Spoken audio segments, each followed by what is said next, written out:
Truck से तेल निकालने की कोशिश की जा रही थी, जिसमें वहाँ पे जो गार्ड था उसने उसका प्रतिरोध किया, जिसके विरोध में जो तेल निकाल रहे थे अपराधी, उन्होंने गोली चला दी, जिसमें जिन पर गोली चलाई गई उनकी मृत्यु हो गई है इलाज के दौरान।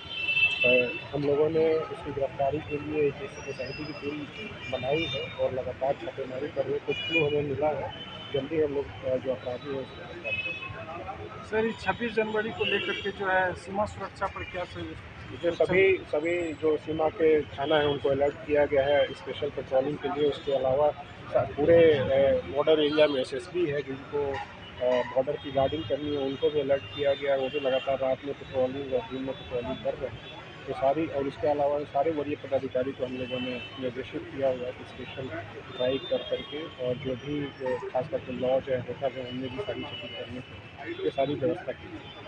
सर, अधिकतर सीमा जो है खुला हुआ रहता है, तो इसीलिए मैंने इसीलिए जैसे SSB कई जगह पर चेक पोस्ट है, वहाँ पे जो चेकिंग है, फ्रिस्किंग है, ये सारी चीज़ें बहुत तेज़ी से और लगातार की जा रही है। और इसके अलावा जो हमारी पेट्रोलिंग है वो भी औचक निरीक्षण करते हुए लोगों को चेकिंग करती है। 22 तारीख वाला सर, ये फुलपरास में भी सर, फुलपरास में भी कल एक युवक गोली मारा। हाँ सर, उसका सर भाई जो है सुसाइड किया। वो उसमें वो जो व्यक्ति ने खुद ही आत्महत्या की है, जो बात सामने है, उसमें उनकी माताजी से उनका 2-3 दिनों से झगड़ा चल रहा था, विवाद चल रहा था। उसी के प्रतिकार में उसने आत्महत्या की है।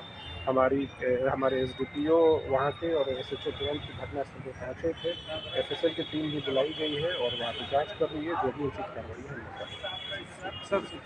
सर, उसके लिए प्रेस